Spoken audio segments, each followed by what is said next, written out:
Did you know that you can earn up to $7,500 if you move to Vermont?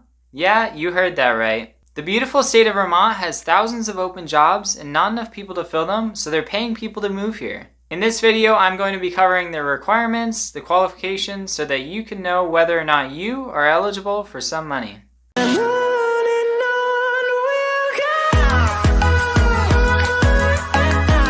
Alright guys, real quick, this is Jacob Barnes with EXP Realty. I'm a born and raised Vermonter and I help people buy and sell homes all over Vermont. So if you or anyone you know is thinking about moving to Vermont, reach out. Also, I'm sure if you know anyone thinking about moving to Vermont, you could help them a lot by sharing this video with them. Last thing, if I help you potentially earn several $1,000s, the least you could do is hit the like and subscribe buttons.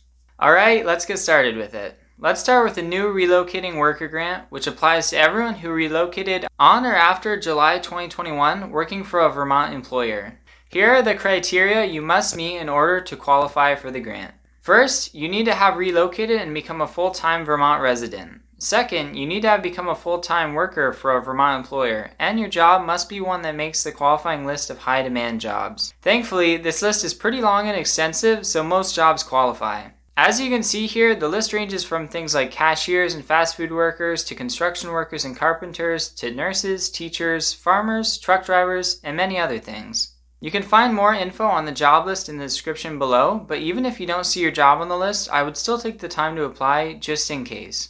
Another requirement is the job you take has to pay at least $13.39 an hour, which is Vermont's current estimated livable wage. An important thing to mention is that you need to have incurred qualified relocation expenses in order to get any of the grant.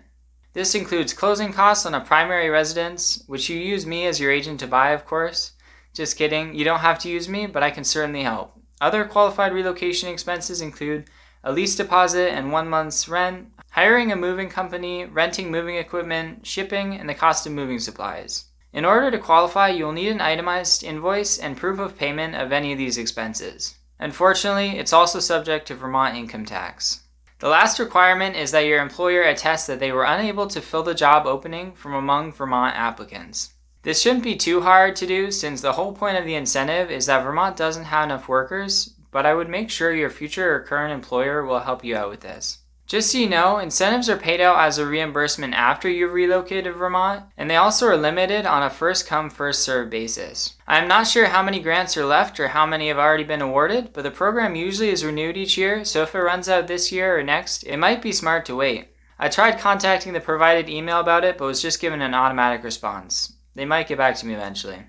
Anyways, moving on to the Remote Worker Grant, which will be available for any remote workers who move to Vermont on or after February 1, 2022.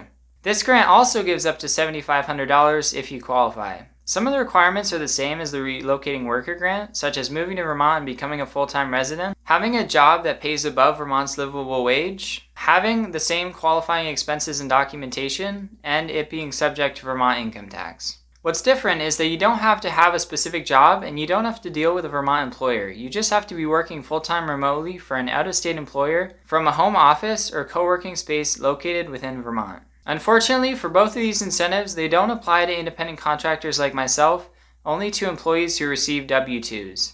They also are only paid out after you move and you can't get them ahead of time. Another thing that I didn't notice at first is that the Burlington, South Burlington, and Barrie areas are only offering a maximum of $5,000. Most other areas are offering up to $7,500. You can find answers to quite a few more questions in the frequently asked questions page in the description. I answer all comments as well. Before we finish, I want to tell you about last year's incentive results. From January to the end of September in 2020, Vermont had an incentive program that also went up to $7,500. The results of that were information forms being downloaded 2,743 times, but of that there were only 51 grantees, averaging around $4,458 each. The grants range from just over $500 all the way up to $7,500. Overall, the incentives cost the state almost $250,000, so while 51 grantees might not sound like much, that's still a lot of money. Also, the 51 grantees doesn't include the 46 additional family members they brought with them, since the grant can't be granted to multiple people in one family. Anyways, that's all for now. This is Jacob Barnes, and I'll see you next time.